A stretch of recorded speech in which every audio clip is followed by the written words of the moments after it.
Hello girls, आज हम लोग देखेंगे measures to correct the disequilibrium in the balance of payment. Balance of payment में जो असंतुलन होता है, डिसइक्विलिब्रियम होता है, उसको किस तरह से हम ठीक कर सकते हैं, उसके कौन कौन से मेजर्स हैं, उन्हें आज हम देखेंगे। तो जो मेजर्स हैं बैलेंस ऑफ पेमेंट में असंतुलन को दूर करने के, वो सबसे पहला जो मेथड है या मेजर्स है वो है monetary measures. Second is non monetary measures.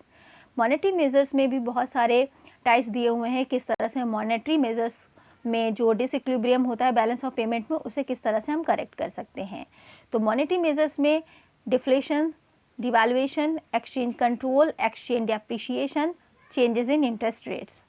Non monetary measures में अगर हम देखें तो export promotion, reduction in import. Reduction in imports यानी कि इंपोर्ट्स को किस तरह से कम करें, उसके लिए भी 3 मेथड्स हैं generally: license quota system, unilateral quota system, bilateral quota system.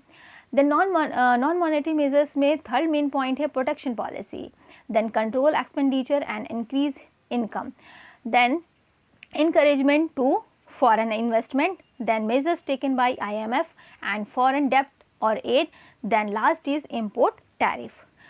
अगर हम डिफ्लेशन की बात करें, डिफ्लेशन क्या है, वो किस तरह से हमारे बैलेंस ऑफ पेमेंट में डिसइक्विलिब्रियम जो हो जाता है उसको करेक्ट करता है।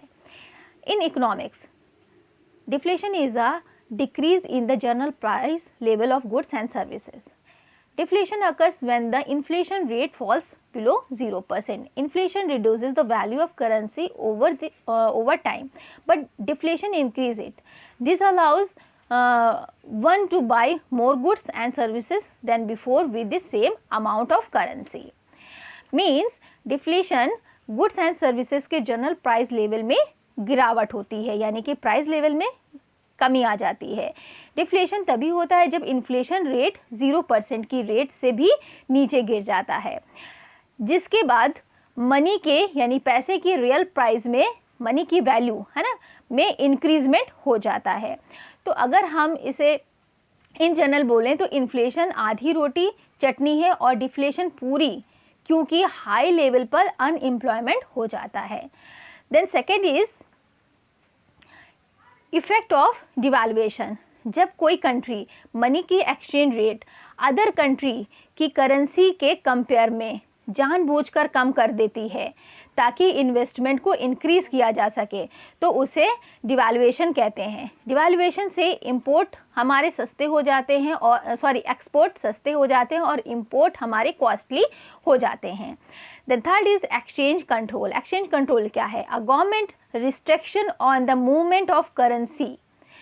गवर्नमेंट का रिस्ट्रिक्शन होता है, हस्तक्षेप होता है movement of currency between countries के बीच में जो मूवमेंट है करेंसी का, उसमें रिस्ट्रिक्शन करती है। एक्सचेंज कंट्रोल करेंसी की सेल और परचेज पर गवर्नमेंट रिस्ट्रिक्शन करती है।